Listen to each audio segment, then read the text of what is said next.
নমস্কার। সকল ভক্ত বন্ধুদের সাদর আহ্বান জানাই দিব্যত্রয়ীর পদপ্রান্তে। দিব্যত্রয়ীর পদপ্রান্তে আজকে আমরা নমি কলুষ হরণে এই শিরোনামে শুনব ঠাকুরের কথা। ঠাকুরের কথা আজকে আমরা শুনব স্বামী চেতনানন্দজি মহারাজের কাছে। তিনি শ্রী রামকৃষ্ণের গুণোধ্যান কিভাবে ব্যাখ্যা বিশ্লেষণ করেছেন উদাহরণ সহযোগে, সেইটি আমরা শুনব। সকল ভক্ত বন্ধুদের শুভ সন্ধ্যা জানাই। ঠাকুর মায়ের শ্রী চরণে সাষ্টাঙ্গ প্রণাম নিবেদন করে শ্রী গুরুকে স্মরণ করে শুরু করছি আজকের প্রসঙ্গ।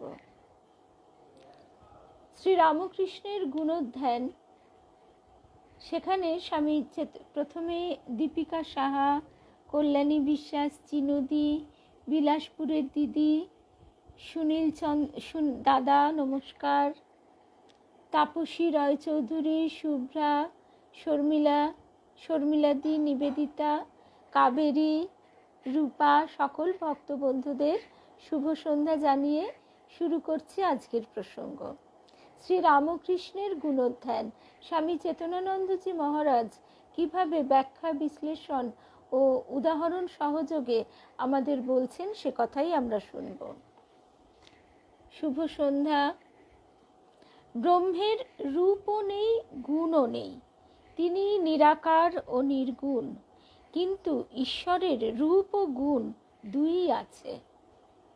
তিনি ত্রিগুণাত্মক প্রকৃতির ভিতর দিয়ে খেলা করেন। সৃষ্টির মূলে তিন গুণ, সত্ত্ব, রজ ও তম।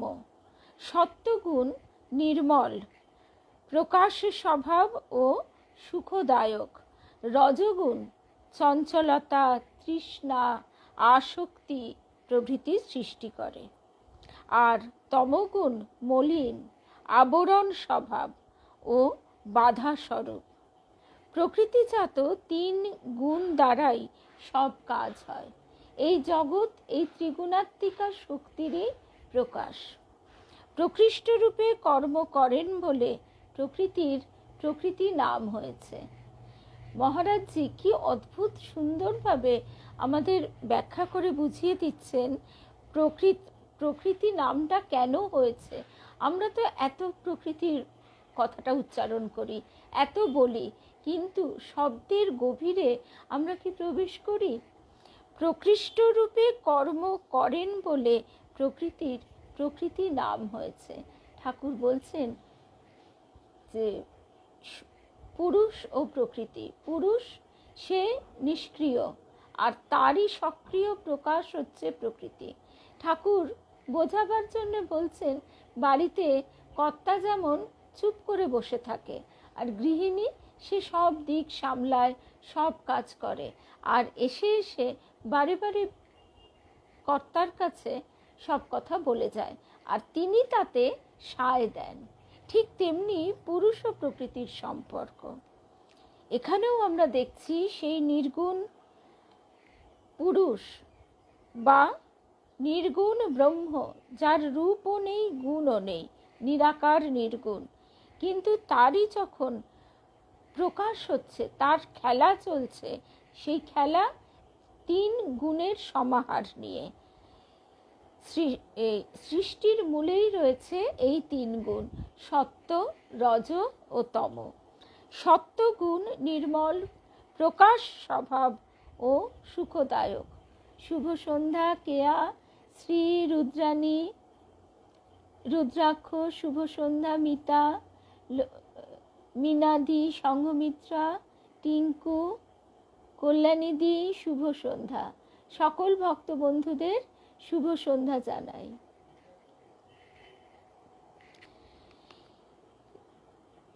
এই সত্ত্ব, রজ, তম তিন গুণের সমাহার নিয়ে আমাদের এই প্রকৃতি। এই তিনটি গুণকে নিয়ে প্রকৃতি কাজ করছেন। প্রকৃষ্ট রূপে কর্ম করেন বলে প্রকৃতি নাম হয়েছে। শুভ সন্ধ্যা সাহানা, কনক মণ্ডল, শুভ সন্ধ্যা। কর্ম শক্তির ব্যক্ত অবস্থা। ভেতরে যে শক্তি আছে তারই যখন প্রকাশ ঘটে, ব্যক্ত রূপ হচ্ছে কর্ম।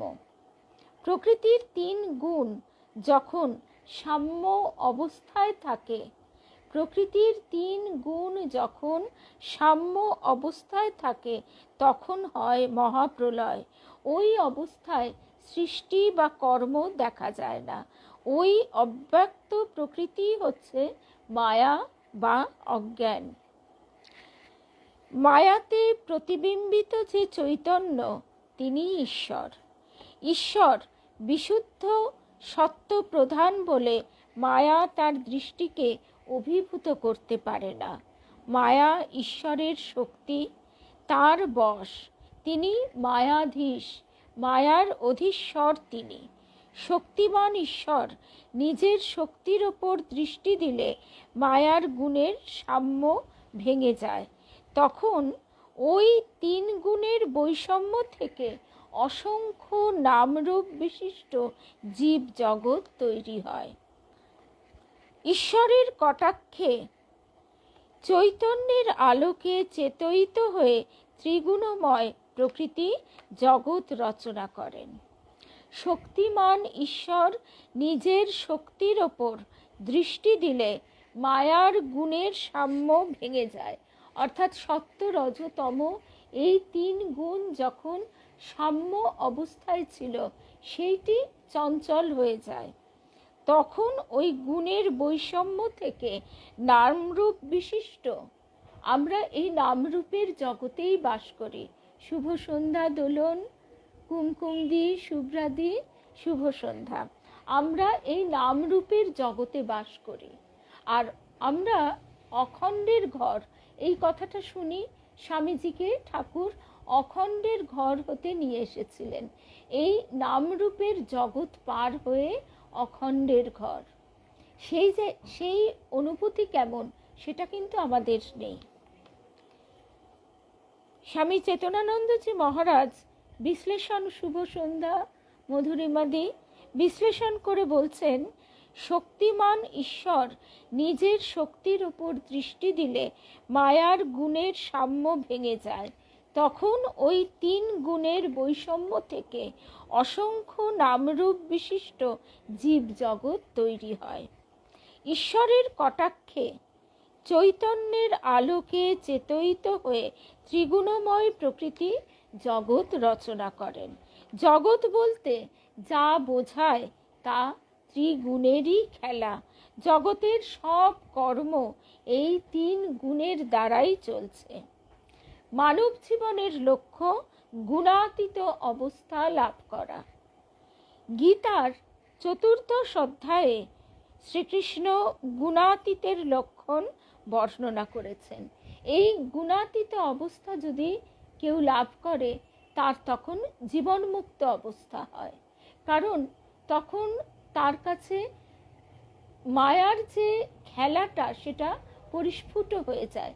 যেমন আমরা সিনেমা দেখতে বসলে আমরা জানি তার সঙ্গে, তার আবেগের সঙ্গে, তার ভাবের সঙ্গে আমরা হাসি কান্নায় জড়িত হই বটে, কিন্তু আমরা প্রতি মুহূর্তে জানি যে এটা মিথ্যা।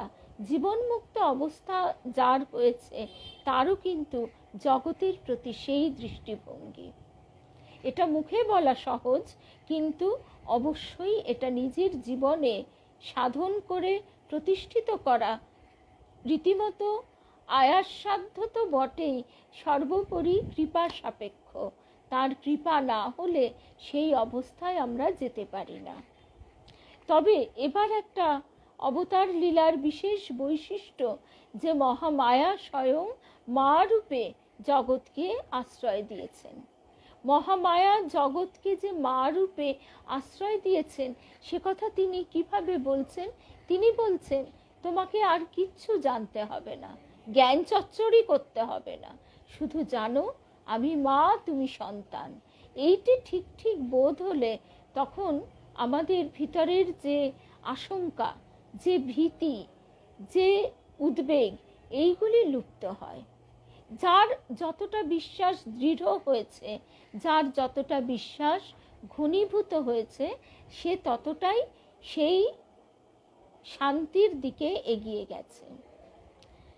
এবারে স্বামী চেতনানন্দজি মহারাজ বলছেন, গুণের ভিতর দিয়ে গুণাতীত অবস্থায় যেতে হয়, একথা গীতায় শ্রীকৃষ্ণ বলেছেন। তমগুণকে রজগুণের দ্বারা, রজগুণকে সত্যগুণের দ্বারা জয় করতে হয়। ঠাকুর এই প্রসঙ্গে ভারী সুন্দর একটি গল্প বলতেন, এক পথিক চলেছে, এই 3 গুণই ডাকাত। তমগুণ কি বলে, লোকটাকে কেটে ফেলো। রজগুণ বলে, না না, একে বাঁধো, কাটার দরকার নেই। আর সত্যগুণ সুযোগ বুঝে মানুষটাকে বন্ধন থেকে মুক্তি দেয়। মনুষ্য জীবনে এই 3 গুণেরই প্রয়োজন আছে। কি অদ্ভুত কথা, তমগুণ না থাকলে ঘুম হয় না। মানুষের যদি ঘুম না থাকতো তবে সে পাগল হয়ে যেত। রজগুণ না থাকলে কোনো কর্ম সম্ভবপর হতো না, আহার জুটতো না। আবার সত্যগুণ না থাকলে মানুষ শান্তি ও আনন্দ পেত না। ভাগবতের 11 স্কন্ধের 13 অধ্যায়ে ভগবান কৃষ্ণ উদ্ধবকে 3 গুণের বিষয়ে বিশদভাবে বলছেন। গুণত্রয় প্রকৃতির আত্মার নয়। সত্যগুণ মানুষের মনকে উপরের দিকে নিয়ে যায়, আর রজ ও তমগুণ নিচের দিকে ঠেলে দেয়। 3 গুণকে একসঙ্গে জয় করা সম্ভব নয়। রজর দ্বারা তমকে এবং সত্যের দ্বারা রজ ও তমকে জয় করতে হবে। সত্যগুণ বৃদ্ধি পেলে মানুষের ঈশ্বরে ভক্তি হয়। কি করে সত্যগুণ বৃদ্ধি করা যায় সে বিষয়ে কৃষ্ণ উদ্ধবকে 10টি উপায় বলে দিয়েছেন। শাস্ত্র, জল, সন্ততি, দেশ, কাল, কর্ম, জন্ম, ধ্যান, মন্ত্র ও সংস্কার। এটি শুনে আমরা কিছুই বুঝলাম না। এইবারে এর যে ব্যাখ্যা সেটিতে আমরা আসি। সত্যগুণ কিভাবে বৃদ্ধি করা যায়? আমরা এমনি সাধারণভাবে একটা কথা মনে এলো তাই বলছি, আমরা দয়া মায়া কথাটা একসঙ্গে বলে থাকি, কিন্তু দয়া সত্যগুণ আর মায়া কিন্তু রজগুণ, আবার ক্ষেত্র বিশেষে তমগুণ। মায়ায় আমরা আবদ্ধ হই। মায়া হচ্ছে আমির সঙ্গে যুক্ত, অহংয়ের সঙ্গে যুক্ত। আর দয়া হচ্ছে তার সর্বভূতে যে প্রসার এবং প্রকাশ। একটা মানুষ যার হয়তো আহার নেই, যার শীত বস্ত্র নেই, তাকে দেখে আমার মনে কষ্ট হলো, আমি আমার গায়ের চাদরটা খুলে তাকে দিয়ে দিলাম। বা আমার কাছে একটা খাবারের প্যাকেট ছিল, সেটা আমি যদি আমার বাড়িতে নিয়ে যেতাম, আমার বাড়ির পরিবারের বাকি সদস্যরা হয়তো খুব আনন্দ করেই খেত, খুব ভালো লাগতো, তারা খেলে আমারও ভালো লাগতো। কিন্তু না, তখন আমার কি ভাবটা হলো যে না, আমি যে মানুষটা পাইনি তাকে দিই। এই যে ভাবটা, এটাই হচ্ছে দয়ার প্রকাশ।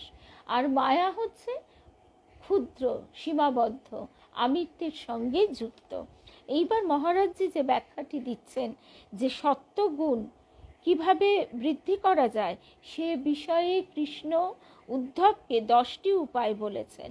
শাস্ত্র, উপনিষদ, গীতা প্রভৃতি নিবৃত্তিমূলক শাস্ত্র পড়লে সত্যগুণ বৃদ্ধি পায়। একটা সময়ে একটা কথা খুব প্রচলিত ছিল, মেয়েদের লেখাপড়া শিখিয়ে কি হবে, ওই গল্প উপন্যাস পড়বে। এখন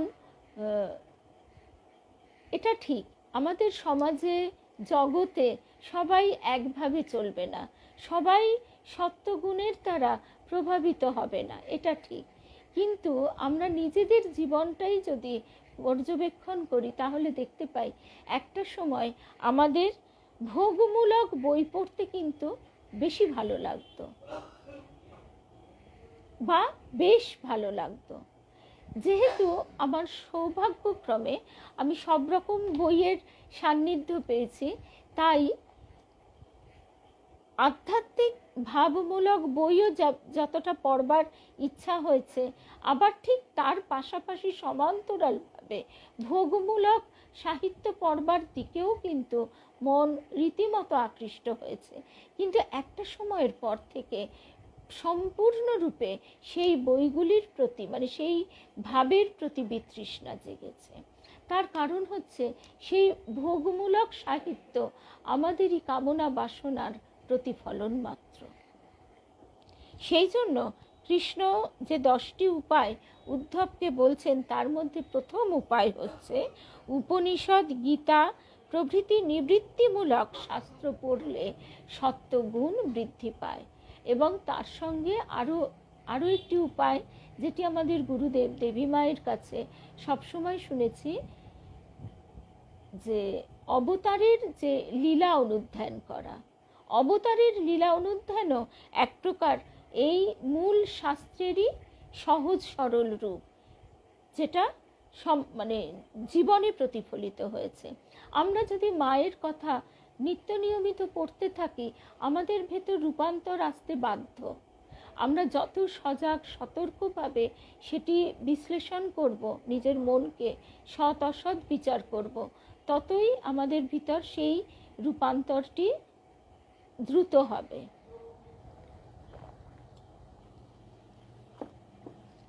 সকল ভক্ত বন্ধুদের শুভ সন্ধ্যা জানাই। তারপর হচ্ছে জল। গঙ্গা ও যমুনার পবিত্র জল সেবন করবে, গন্ধদক বা মদ নয়। গঙ্গা ও যমুনার পবিত্র জল সেবন করবে। তখন সাধারণত আমাদের সভ্যতা নদীমাতৃক, আমরা যদি এইভাবেও চিন্তা করি, তাহলে এখন আমাদের প্রতিদিনের পানীয় জল বা স্নানের জল কখনোই গঙ্গা যমুনার জল বা কোনো নদীর জল হওয়া সম্ভব হয় না। কিন্তু সাধারণ প্লেন জলের কথাটাই কিন্তু এখানে উল্লেখ করার হচ্ছে, কারণ তারপরেই বলা হচ্ছে গন্ধদক বা মদ নয়। এই যে পারফিউম ব্যবহার করা, এই প্রবণতাটাও কিন্তু ভোগ বিলাসের দিকে মানুষের মনকে টেনে নিয়ে যায়। ধূপ ধুনার যে সুগন্ধি, চন্দনের যে সুগন্ধ, ফুলের যে সুগন্ধ, সেটা একরকম, কিন্তু গায়ে দেহে কোনো সুগন্ধি দ্রব্য প্রয়োগ করে নিজের দেহকে আমোদিত করা, এটি কিন্তু সত্ত্বগুণের লক্ষণ নয়। তারপরে বলা হচ্ছে সন্ততি, অর্থাৎ সদাচারী ভক্তদের সঙ্গে মিশবে। একেবারে পরিষ্কারভাবে বলা আছে, সদাচারী ভক্তদের সঙ্গে মিশবে, ভোগীদের কুসঙ্গ ত্যাগ করবে।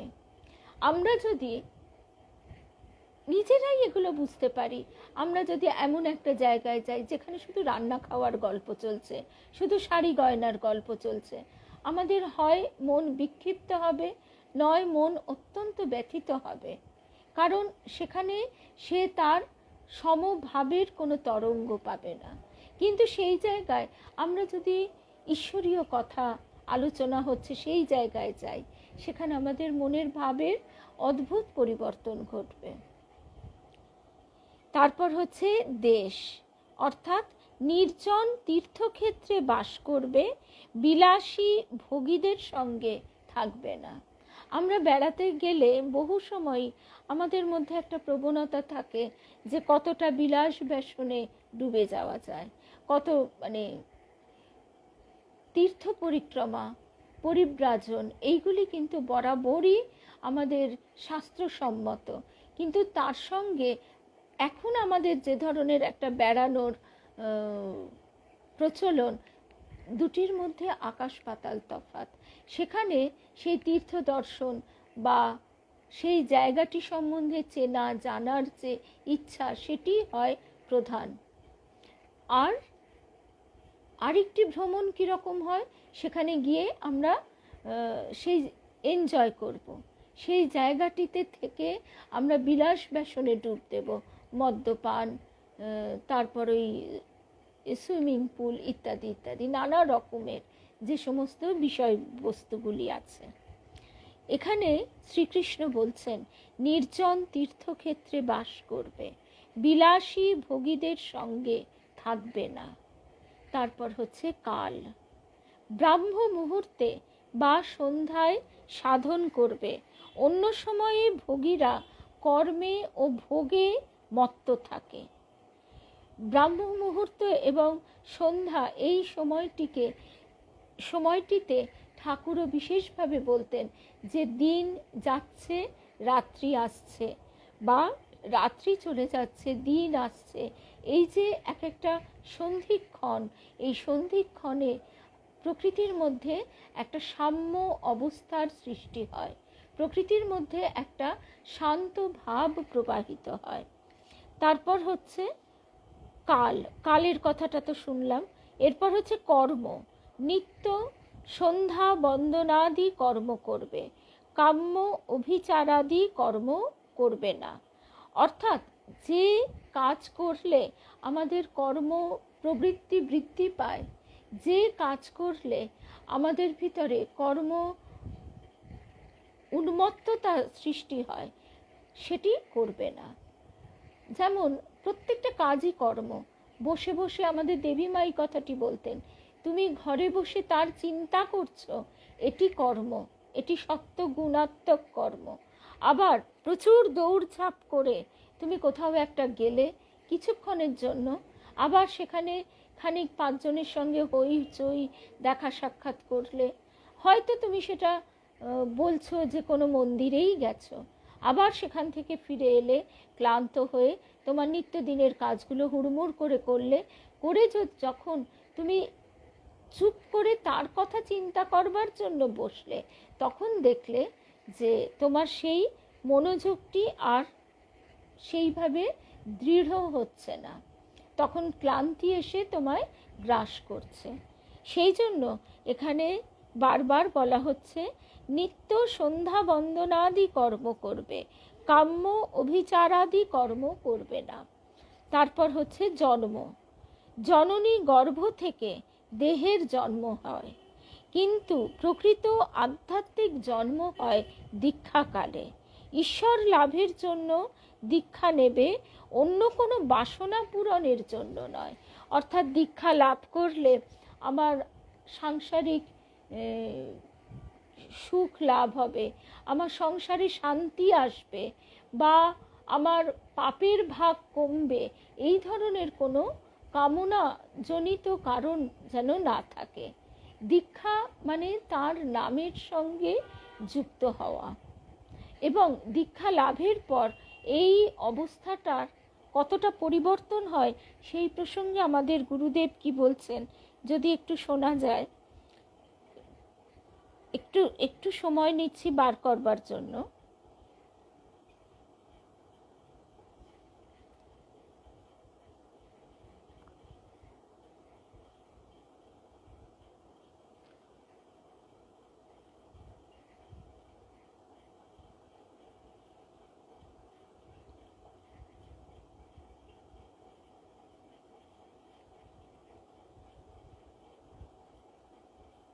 আমাদের গুরুদেব বলছেন, এক জন্মেই কত জন্ম হয় জানো?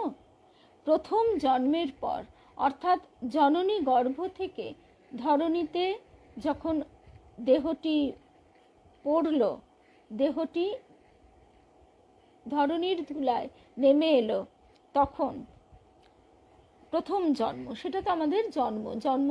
আর এই জন্মদিন নিয়ে আমাদের কত কত বিলাস, কত হই হই, কিন্তু আদতে সেটা তেমন গুরুত্বপূর্ণই নয় যদি না আমাদের দীক্ষা লাভ হয়, আমরা যদি না মনুষ্য জন্মটিকে ঈশ্বরীয় পথে এগিয়ে নিয়ে যাবার জন্য তৈরি করতে থাকি।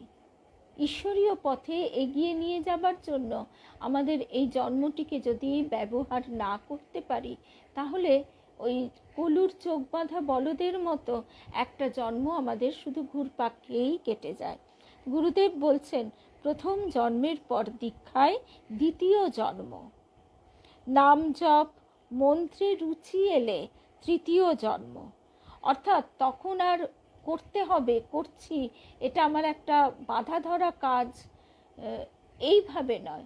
তখন যেমন সন্তানের প্রতি আমাদের যে ভালোবাসা, আমাদের কি তার কথা ভাববো বলে ভাবতে হয়, না আমাদের অন্তরের অন্তঃস্থলে সে সবসময়ই বিরাজ করে?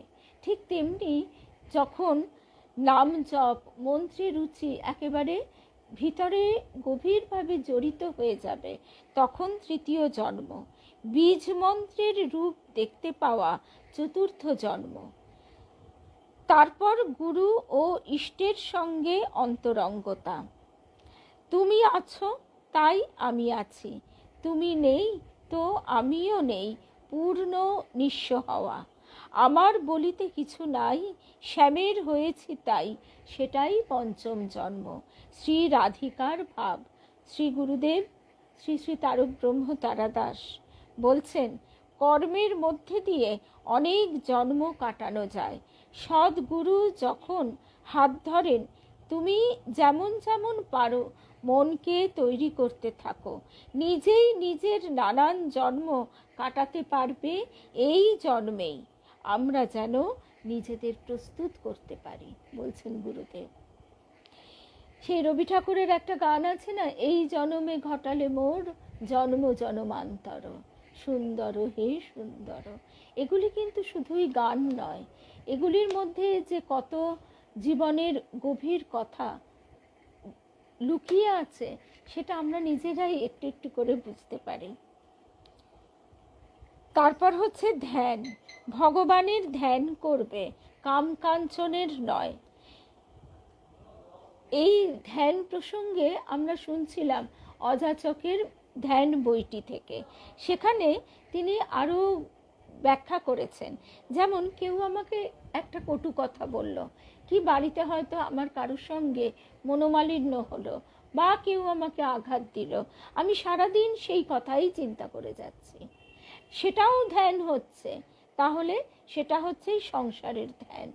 বা আমি কারোর বাড়িতে একটা খুব সুন্দর কিছু দেখলাম, যার যেটা শখ থাকে, কারোর ঘর সাজানো, কারোর শাড়ি গয়না কেনা, কারোর গাছপালা করা ইত্যাদি ইত্যাদি, সে এবার সেইটা পেতে চাইছে, আমার করে পেতে চাওয়া, সেটাই হচ্ছে কাম কাঞ্চনের ধ্যান। এই চিন্তা আমাদের সবসময় থাকে, এই চিন্তা থেকে মনকে সরিয়ে নেওয়া, নিয়ে সম্পূর্ণভাবে তার চরণে দেওয়া। এখন সংসারের কাজ আমাদের সকলকে, ওই ধ্যান বইতে অযাচকের এই বিশ্লেষণটা আমরা একটু শুনি। সেখানে অযাচক বলছেন যে সংসারের কাজ থেকে আমাদের রেহাই নেই, সংসারের কাজ আমাদের সকলকেই কম বেশি করতে হয়।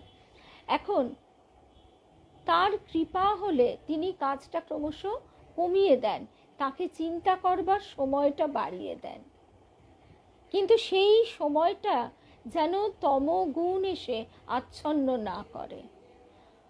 অদ্ভুত, এগুলো এমনভাবে একটির সঙ্গে একটি জড়িত, ভাবতে গেলে আবার তখনই মনে হয় এই নিশ্চিন্ততা সেটি কীরকম। নীলাম্বর বাবুর বাগান বাড়িতে শ্রী শ্রী মা বলছেন, দেখেছ গোলাপ কেমন ঘুমুচ্ছে? কেননা আশুতোষ মিত্র মশাই বলছেন, মা এই যে পঞ্চতপা ইত্যাদি এসব করবার আপনাদের কি দরকার? তখন মা বলছেন যে আমি আর কি করেছি, ঠাকুর তো কত করে গেছেন, তোমরা পারবে না সেই জন্যেই তো করা।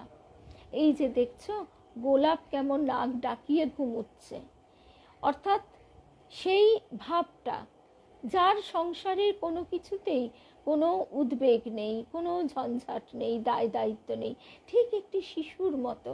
একটি শিশু সে সংসারে হেসে খেলে আনন্দ করে কাটায়, তার ভিতরে বাইরে আনন্দ, তার কখনোই চিন্তা থাকে না আমার ভবিষ্যতে কি হবে। ঠিক সেই রকম ভাবটি যার ভিতরে আসে, সে এইভাবেই নিশ্চিন্ত হয়।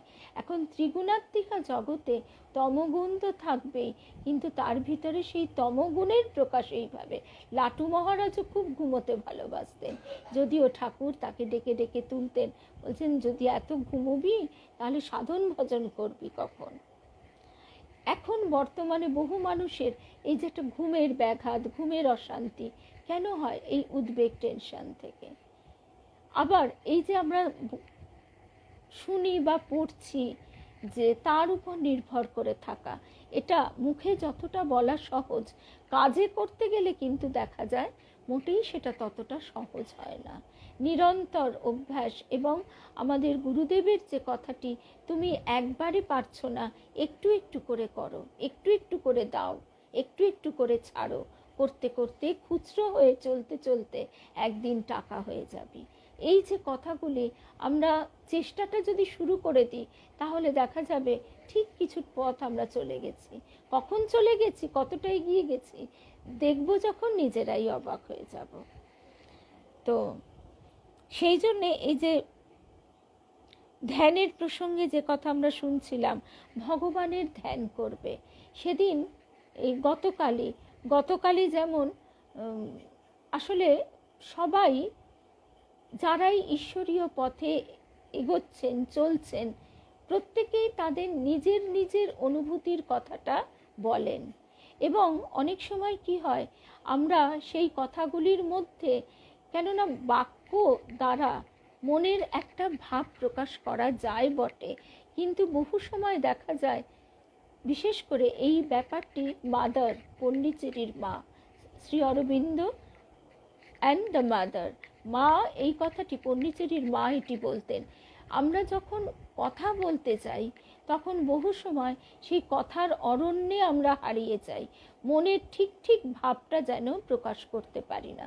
গতকাল এই বর্তমানে ইষ্টযুক্ত হয়ে থাকা, নিত্যযুক্ত হয়ে থাকা নিয়ে একটা পোস্টের প্রসঙ্গে রুদ্রাক্ষ, আমাদের ভক্তবন্ধু, সেও কয়েকটি কথা বলছে। আমাদের বন্দনা দিয়েও একটি মন্তব্য করেছেন। এত গভীর কথার ব্যাখ্যা বিশ্লেষণ করবার অধিকারী আমি নই, কিন্তু এই নিত্যযুক্ত হয়ে থাকার ব্যাপারে একটা সহজ পন্থা হচ্ছে সচল ধ্যান, যে কথাটি স্বামী চেতনানন্দজি মহারাজ বারবার বলেছেন।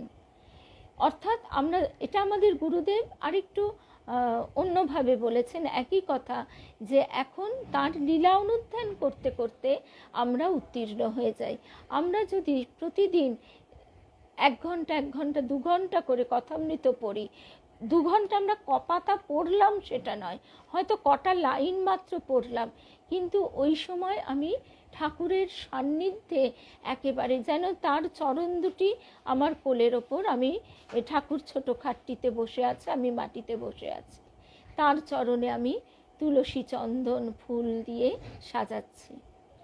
এইটি তার সঙ্গে নিত্যযুক্ত হয়ে থাকা। গৌরীমা লালজিকে, শ্রী শ্রী রাধা দামোদর লাল, তাকে লুচি ভেজে এনে দিয়ে আবার লুচিটা এরম ফুলকোটা ফাটিয়ে দিয়ে বলছেন যে দেখো গরম, আস্তে আস্তে খাও, বেগুন ভাজা আর লুচি, আবার দাঁড়াও ডাব আছে এনে দিচ্ছি।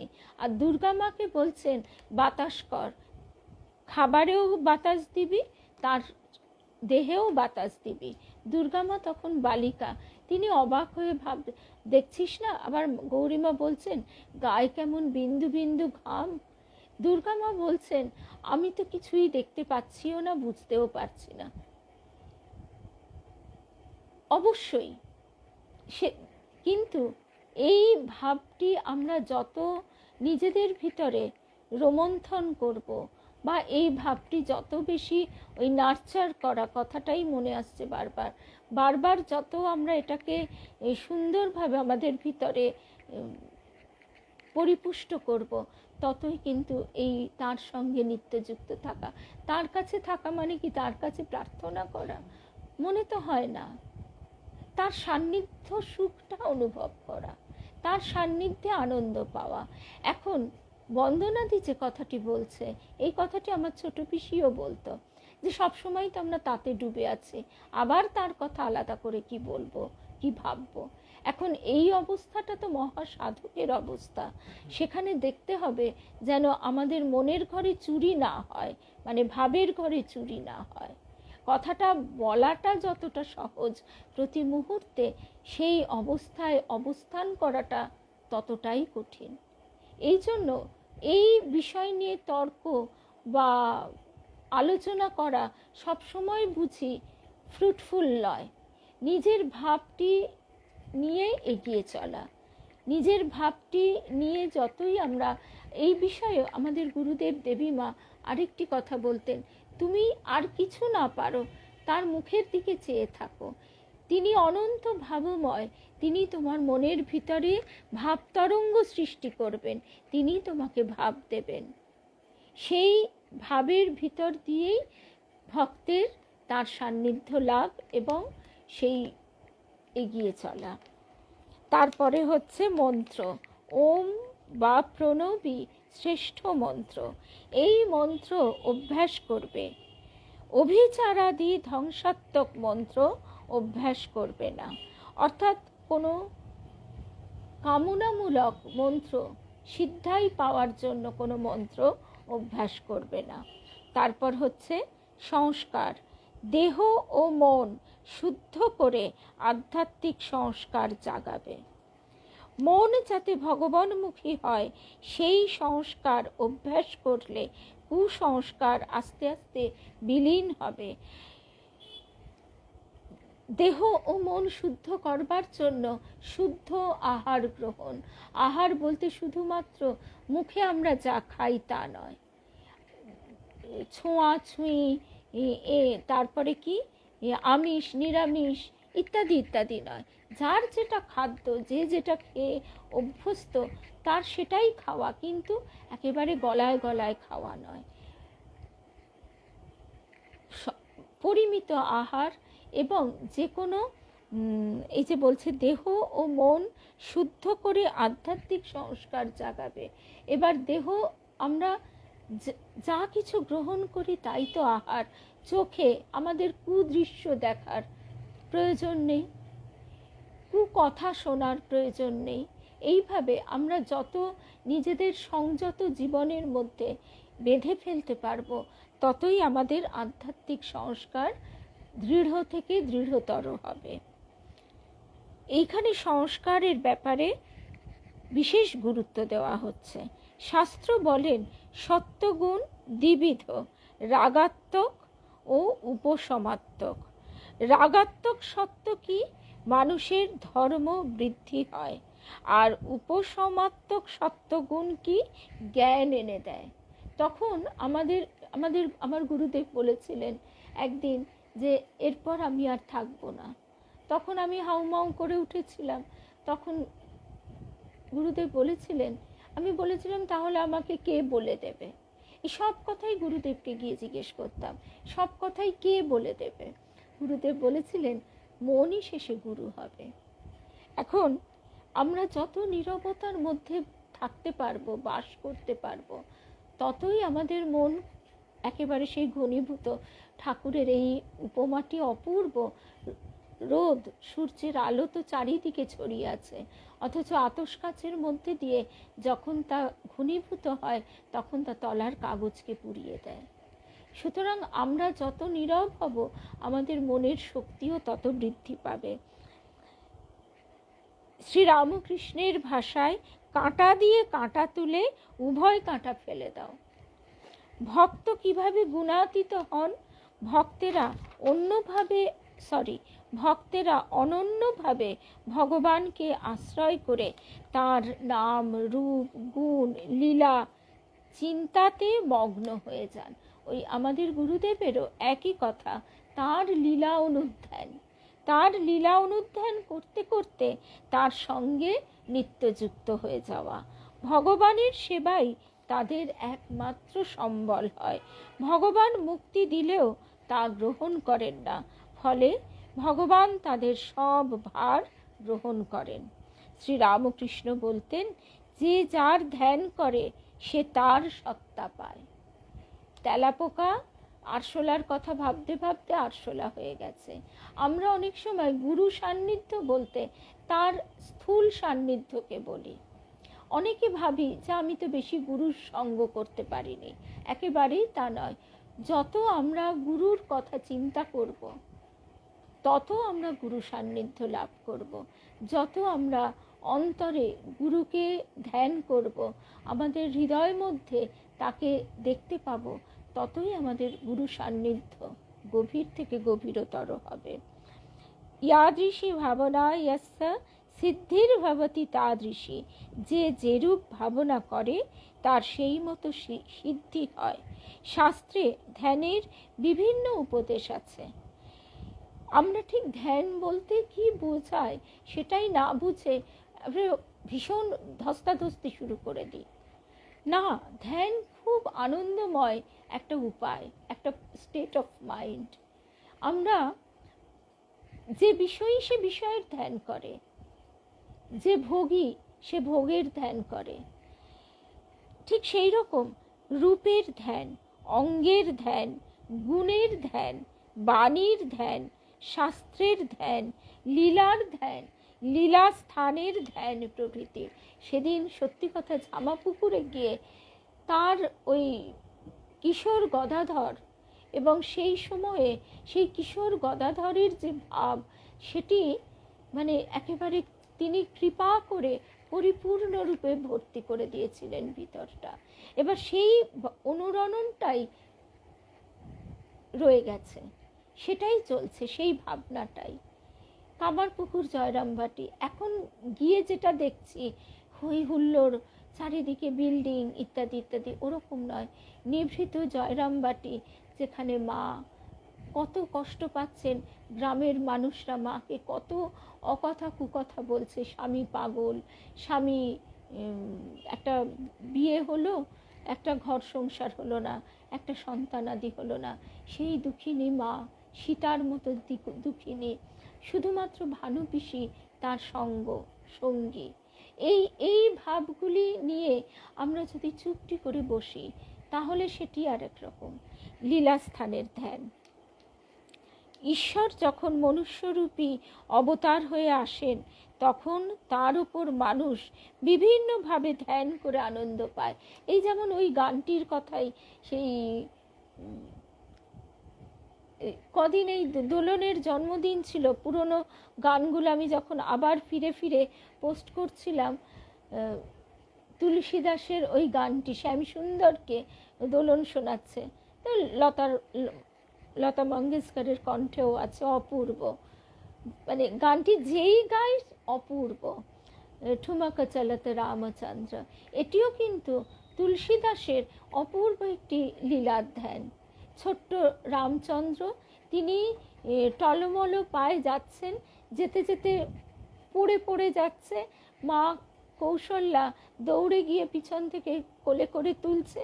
বাচ্চারা কোলে তোলার পর তারা ছটফট করে নেবে যাবার জন্য, মা তার হাত পা আঁচল দিয়ে ঝেড়ে মুছে আবার নামিয়ে দিচ্ছে, সে খিলখিল করে হেসে দৌড়ে পালাচ্ছে। তুলসী দাস, আমরা তুলসী দাসের কথা শুনলাম কদিন আগে বেদান্ত দর্শনে, সেখানে সেই তুলসী দাসের ওই রামের কথা ভাবতে ভাবতেই তার আনন্দ। এই হচ্ছে নিত্যযুক্ত অবস্থা। তো সেখানেও এই যে গানটি ঠুমকা চলতে রামচন্দ্র, এটি তো সম্পূর্ণ একটা লীলা ধ্যান। কিভাবে তার বাল্যলীলার কথা তিনি তুলে ধরেছেন, এবং শেষকালে তুলসীদাস বলছেন তুলসীদাস অতি আনন্দ, তার এটা ভেবে ভেবে অতি আনন্দ হচ্ছে। যেমন লোকে প্রিয়জনের চিন্তা করে আনন্দ পায়, তেমনি মনুষ্যরূপী অবতার হয়ে যখন ঈশ্বর আসেন, তখন তার কথা চিন্তা করে বিভিন্নভাবে ধ্যান করে মানুষ আনন্দ পায়।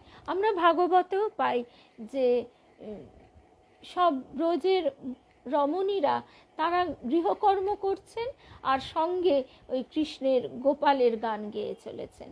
তার যে সমস্ত খেলা দুষ্টুমি, সেগুলি নিয়ে তারা গান বাঁধছেন আর সেগুলি তারা গেয়ে চলেছেন।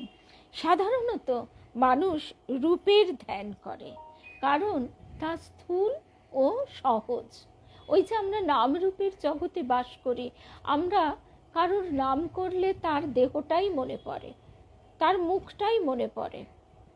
কিন্তু গুণের ধ্যান একটু সূক্ষ্ম, তাই একটু কঠিন। গুণ ভেদে ধ্যানেরও ভেদ হয়। যেমন শত্রু ধ্যান তামস, কামকাঞ্চনের ধ্যান রাজস, আর ঈশ্বরের ধ্যান সাত্ত্বিক।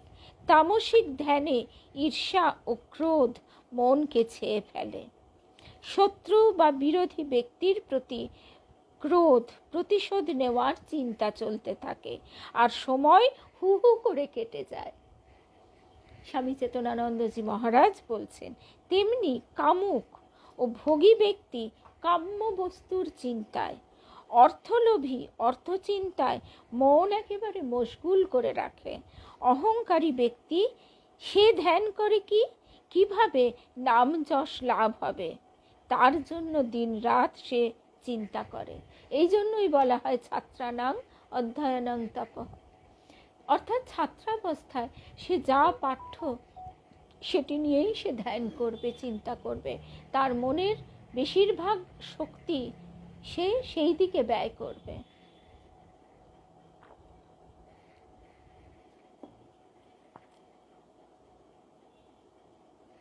বাহ রীনাদি, সত্যি তুমি স্বভাব কবি, মনেতেই আঁকো তার প্রতিটি ছবি।